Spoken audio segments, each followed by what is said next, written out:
നിയന്ത്രണം നഷ്ടപ്പെട്ട കാർ താഴ്ചയിലേക്ക് മറിഞ്ഞു അപകടം. മാവൂർ മണന്തലക്കടവ് റോഡിൽ തിങ്കളാഴ്ച വൈകിട്ട് 6 മണിയോടെയാണ് അപകടം നടന്നത്. മറ്റൊരു വാഹനത്തിന് സൈഡ് കൊടുക്കുന്നതിനിടയിൽ നിയന്ത്രണം നഷ്ടപ്പെട്ടാണ് അപകടമുണ്ടായത്. ഇലക്ട്രിക് പോസ്റ്റും ക്രാഷ് ബാരിയറും തകർത്ത ശേഷമാണ് കാർ ഗ്രാസിം ലഗൂൺ ടാങ്കിനോട് ചേർന്ന ചെറിയ താഴ്ചയിലേക്ക് മറിഞ്ഞത്.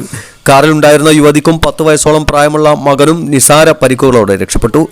ഓടിക്കൂടിയവർ ഇവരെ ഉടൻ തന്നെ മറ്റൊരു വാഹനത്തിൽ കയറ്റി പ്രാഥമിക ചികിത്സക്കായി വിട്ടു. ഇത്തിയോസ് കാറിൽ യുവതി മാവൂർ മണന്തലക്കടവിലുള്ള ബന്ധുവീട്ടിലേക്ക് പോകുമ്പോഴാണ് അപകടമുണ്ടായത്. KCB അധികൃതർ വൈദ്യുത ബന്ധം പുനഃസ്ഥാപിച്ചു. അപകടത്തിൽ കാറിന്റെ മുൻഭാഗം തകർന്ന നിലയിലാണുള്ളത്.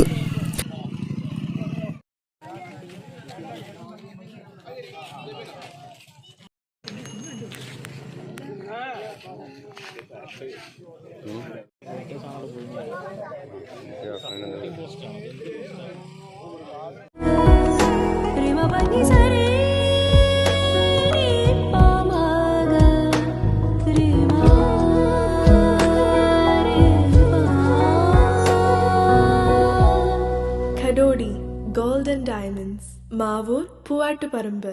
കൂടുതൽ വാർത്തകൾ ലഭിക്കാൻ sport media YouTube channel subscribe ചെയ്യുക. വാട്സാപ്പിൽ ലഭിക്കാൻ സ്പോർട് മീഡിയ ഗ്രൂപ്പിൽ ജോയിൻ ചെയ്യുക.